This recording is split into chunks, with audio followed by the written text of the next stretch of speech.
by W. W. Jacobs. The Monkey's Paw. 1. Without, the night was cold and wet, but in the small parlour of Laburnum Villa, the blinds were drawn and the fire burned brightly.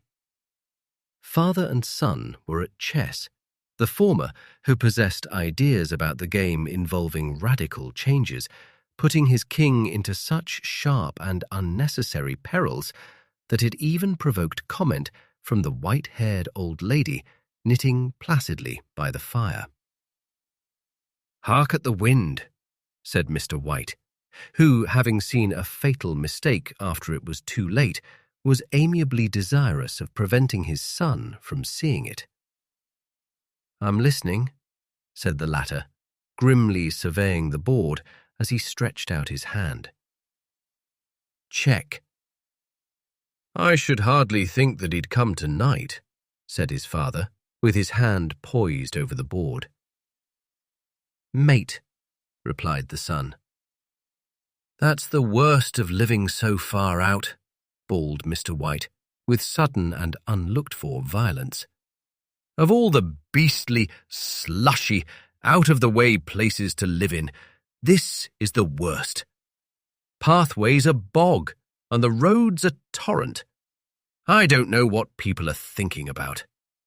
I suppose because only 2 houses in the road are let, they think it doesn't matter."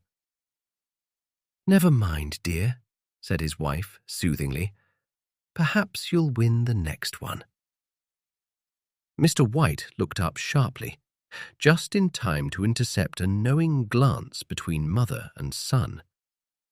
The words died away on his lips, and he hid a guilty grin in his thin grey beard. "There he is," said Herbert White, as the gate banged to loudly, and heavy footsteps came toward the door.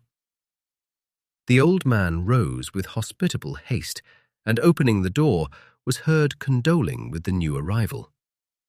The new arrival also condoled with himself, so that Mrs. White said, "Tut, tut," and coughed gently as her husband entered the room, followed by a tall, burly man, beady of eye and rubicund of visage.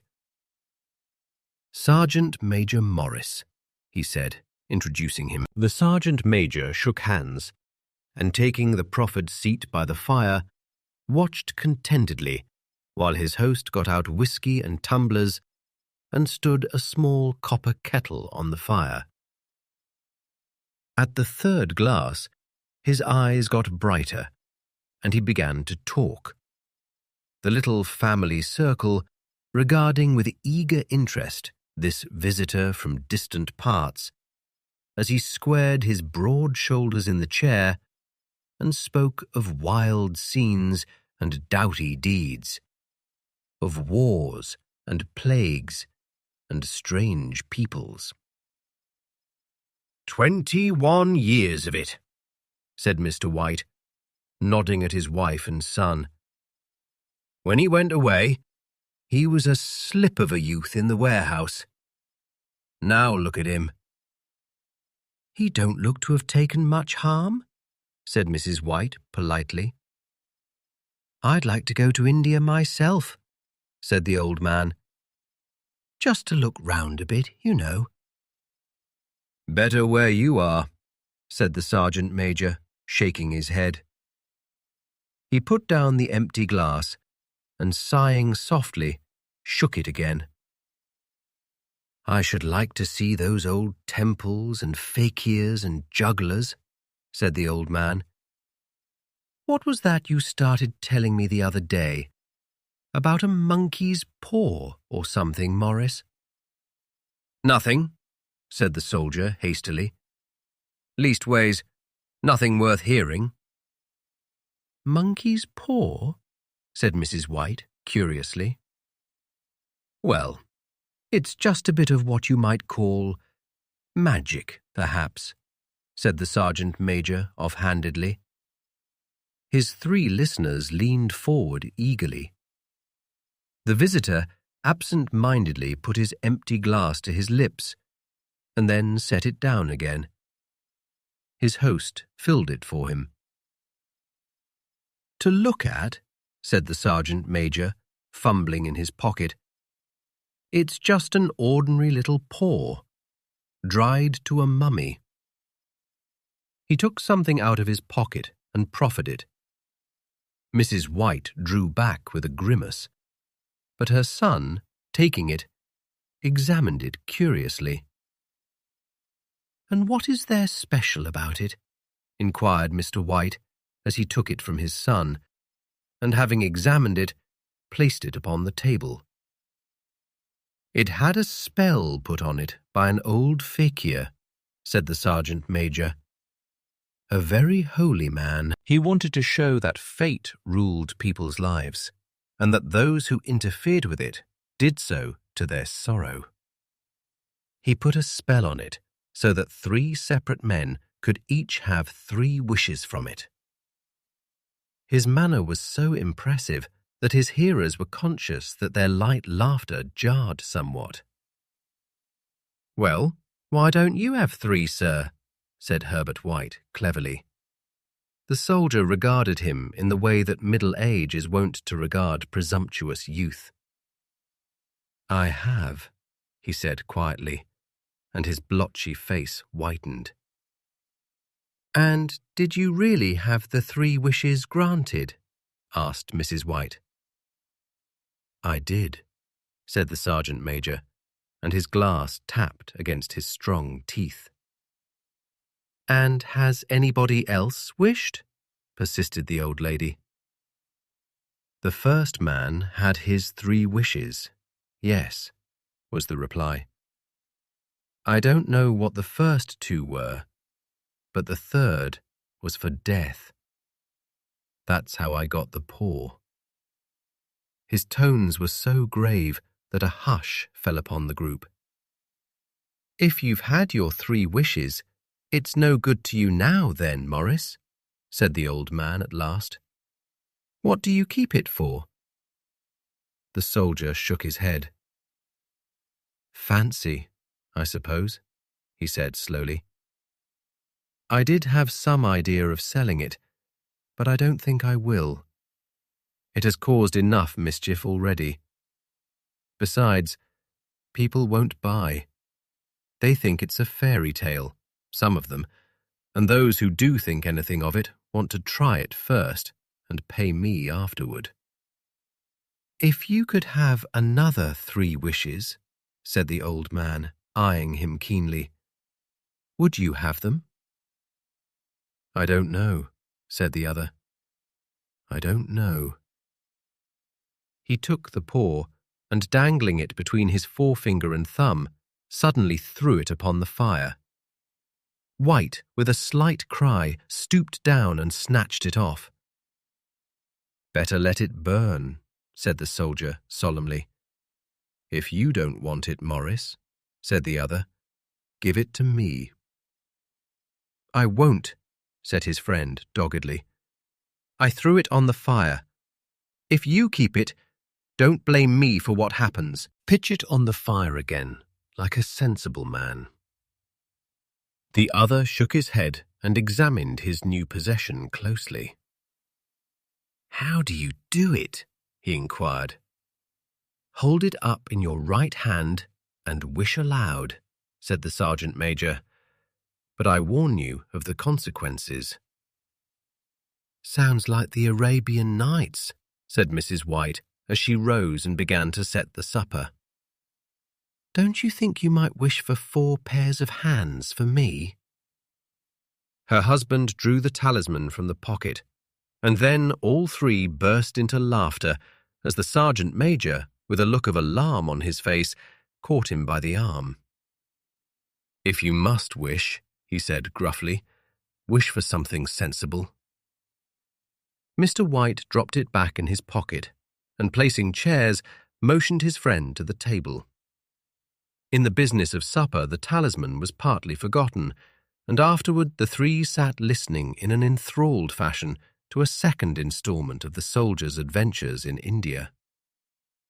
If the tale about the monkey's paw is not more truthful than those he has been telling us, said Herbert, as the door closed behind their guest, just in time for him to catch the last train, we shan't make much out of it. Did you give him anything for it, father? Inquired Mrs. White, regarding her husband closely. A trifle, said he, colouring slightly. He didn't want it, but I made him take it, and he pressed me again to throw it away. Likely, said Herbert with pretended horror. Why, we're going to be rich and famous and happy.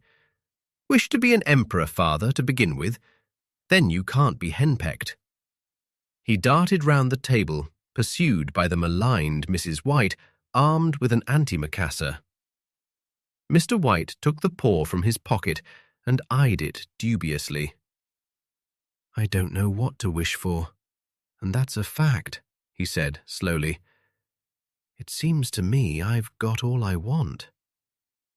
If you only cleared the house, you'd be quite happy, wouldn't you?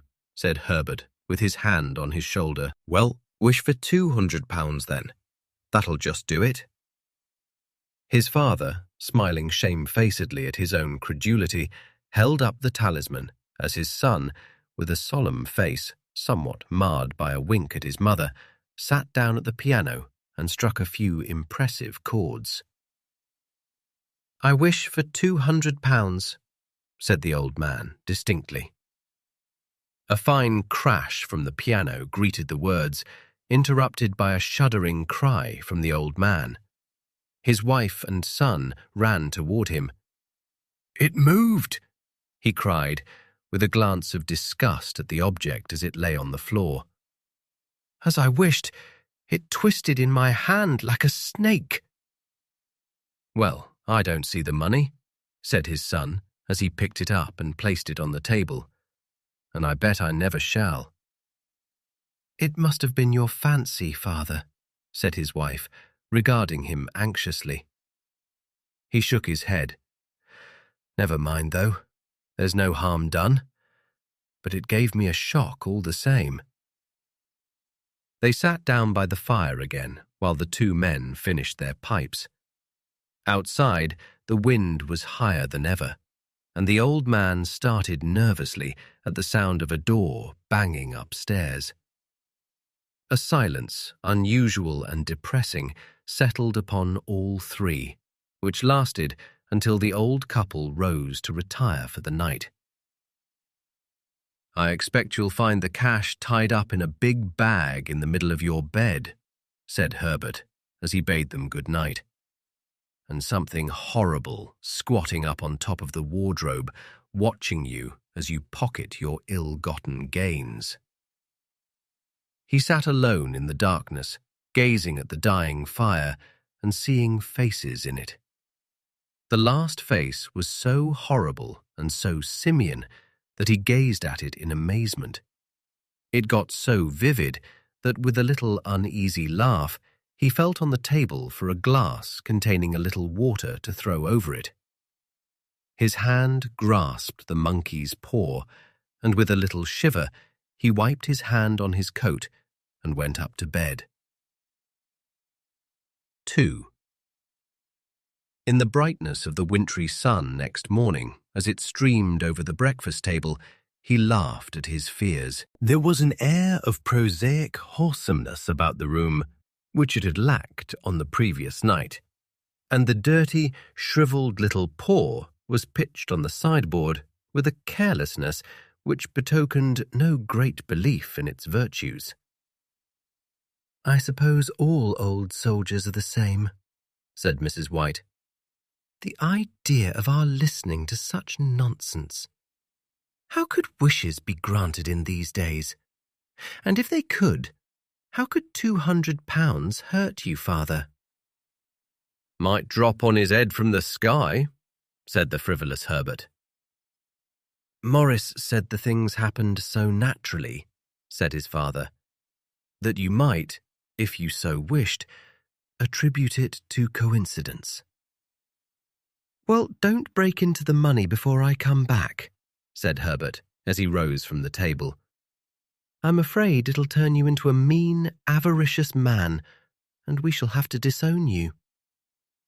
His mother laughed, and following him to the door, watched him down the road, and returning to the breakfast table, was very happy at the expense of her husband's credulity. All of which did not prevent her from scurrying to the door at the postman's knock, nor prevent her from referring, somewhat shortly, to retired sergeant majors of bibulous habits, when she found that the post brought a tailor's bill. "Herbert will have some more of his funny remarks, I expect, when he comes home," she said, as they sat at dinner. "I dare say," said Mr. White, pouring himself out some beer. "But for all that, the thing moved in my hand. That I'll swear to." "You thought it did," said the old lady soothingly. "I say it did," replied the other. "There was no thought about it. I had just—" "What's the matter?" His wife made no reply. She was watching the mysterious movements of a man outside, who, peering in an undecided fashion at the house, appeared to be trying to make up his mind to enter. In mental connection with the £200, she noticed that the stranger was well dressed and wore a silk hat of glossy newness. 3 times he paused at the gate and then walked on again. The 4th time he stood with his hand upon it, and then, with sudden resolution, flung it open and walked up the path. Mrs. White, at the same moment, placed her hands behind her, and hurriedly unfastening the strings of her apron, put that useful article of apparel beneath the cushion of her chair. She brought the stranger, who seemed ill at ease, into the room. He gazed at her furtively, and listened in a preoccupied fashion as the old lady apologized for the appearance of the room and her husband's coat, a garment which he usually reserved for the garden. She then waited as patiently as her sex would permit for him to broach his business.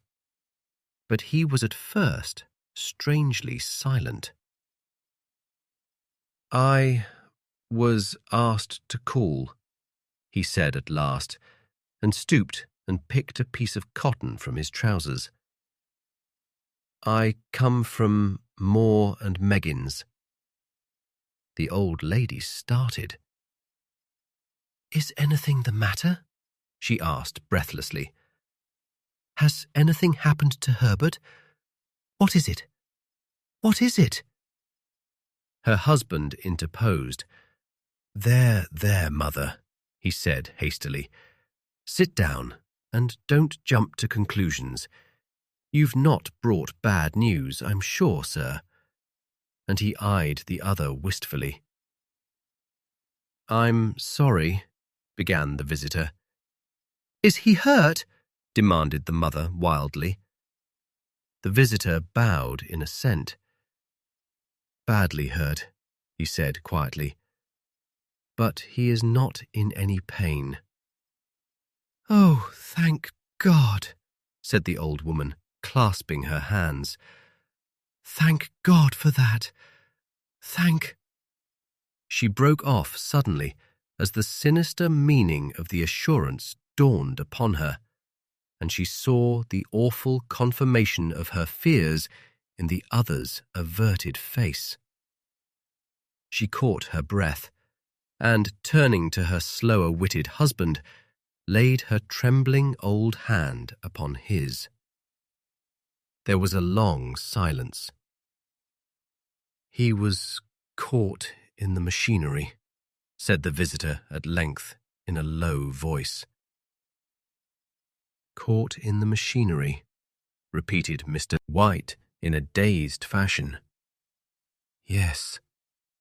He sat staring blankly out at the window, and taking his wife's hand between his own, pressed it as he had been wont to do in their old courting days nearly 40 years before. "He was the only one left to us," he said, turning gently to the visitor. "It is hard." The other coughed, and rising, walked slowly to the window. "The firm wished me to convey their sincere sympathy with you in your great loss," he said, without looking round. "I beg that you will understand I am only their servant and merely obeying orders." There was no reply. The old woman's face was white, her eyes staring, and her breath inaudible. On the husband's face was a look such as his friend the sergeant might have carried into his first action. "I was to say that Moore and Meggins disclaim all responsibility," continued the other. "They admit no liability at all, but in consideration of your son's services, they wish to present you with a certain sum as compensation." Mr. White dropped his wife's hand, and rising to his feet, gazed with a look of horror at his visitor. His dry lips shaped the words. "How much?" £200, was the answer. Unconscious of his wife's shriek, the old man smiled faintly, put out his hands like a sightless man, and dropped, a senseless heap, to the floor. 3. In the huge new cemetery, some 2 miles distant, the old people buried their dead, and came back to a house steeped in shadow and silence. It was all over so quickly that at first they could hardly realize it, and remained in a state of expectation as though of something else to happen, something else which was to lighten this load too heavy for old hearts to bear. But the days passed, and expectation gave place to resignation, the hopeless resignation of the old, sometimes miscalled apathy. Sometimes they hardly exchanged a word, for now they had nothing to talk about, and their days were long to weariness. It was about a week after that the old man, waking suddenly in the night, stretched out his hand and found himself alone. The room was in darkness, and the sound of subdued weeping came from the window. He raised himself in bed and listened. "Come back," he said tenderly. "You will be cold." "It is colder for my son," said the old woman, and wept afresh. The sound of her sobs died away on his ears. The bed was warm, and his eyes heavy with sleep. He dozed fitfully, and then slept, until a sudden wild cry from his wife awoke him with a start. "The paw!" she cried wildly. "The monkey's paw!" He started up in alarm. "Where? Where is it? What's the matter?" She came stumbling across the room toward him. "I want it," she said quietly. "You've not destroyed it?" "It's in the parlour, on the bracket," he replied, marvelling. "Why?" She cried and laughed together, and bending over, kissed his cheek. "I only just thought of it," she said hysterically. "Why didn't I think of it before? Why didn't you think of it?" "Think of what?" he questioned. "The other 2 wishes," she replied rapidly. "We've only had one." "Was not that enough?" he demanded fiercely. "No," she cried triumphantly. "We'll have one more. Go down and get it quickly, and wish our boy alive again." The man sat up in bed and flung the bedclothes from his quaking limbs. "Good God, you are mad!" he cried, aghast. "Get it," she panted. "Get it quickly and wish. Oh, my boy, my boy!" Her husband struck a match and lit the candle. "Get back to bed," he said, unsteadily. "You don't know what you are saying." "We had the first wish granted," said the old woman feverishly. "Why not the second?"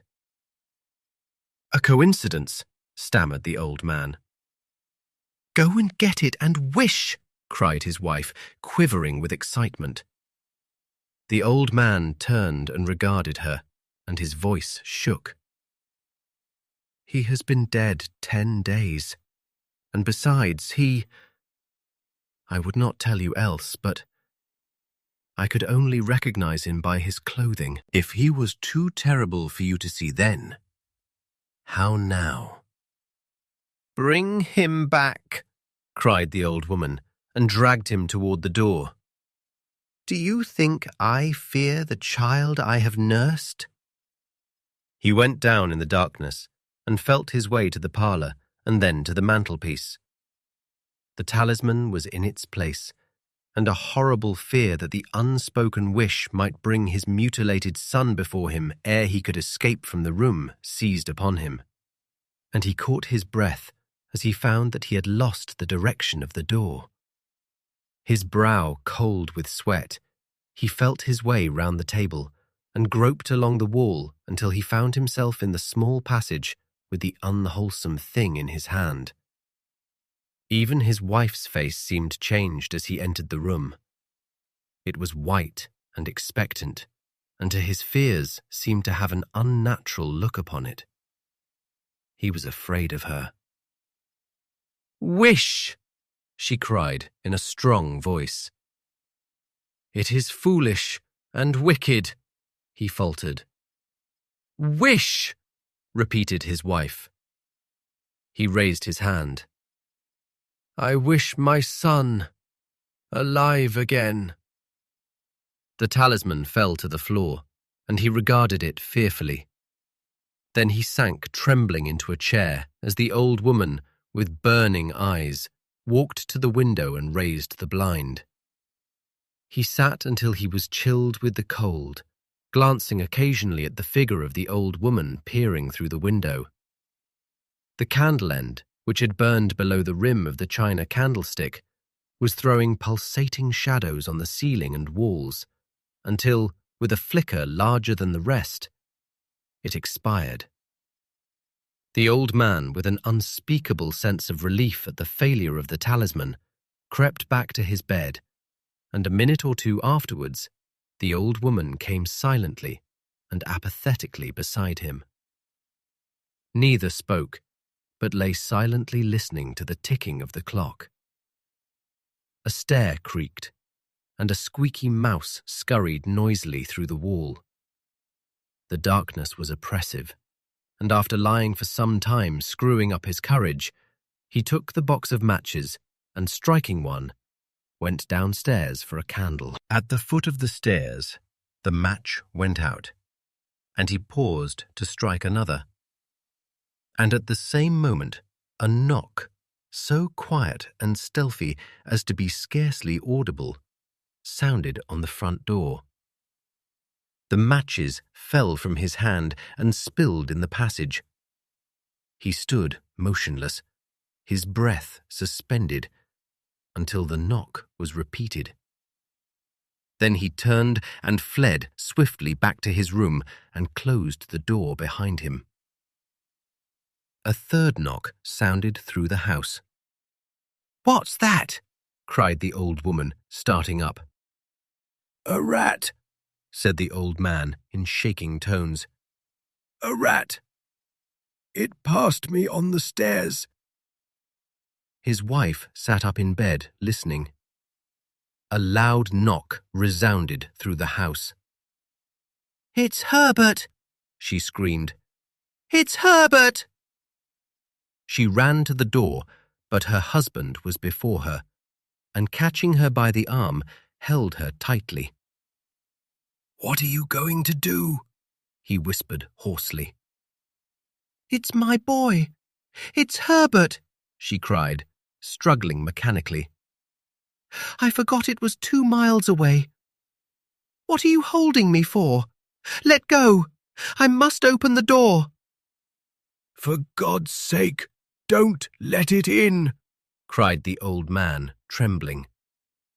"You're afraid of your own son," she cried, struggling. "Let me go! I'm coming, Herbert! I'm coming!"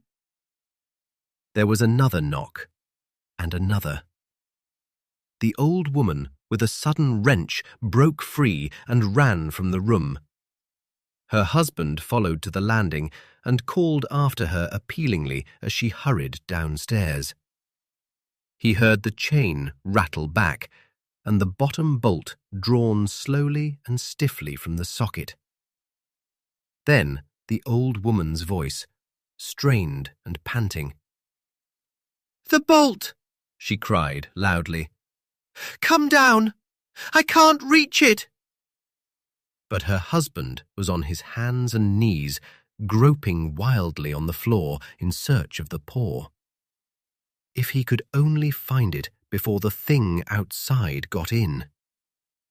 A perfect fusillade of knocks reverberated through the house, and he heard the scraping of a chair as his wife put it down in the passage against the door. He heard the creaking of the bolt as it came slowly back. And at the same moment, he found the monkey's paw and frantically breathed his third and last wish. The knocking ceased suddenly, although the echoes of it were still in the house.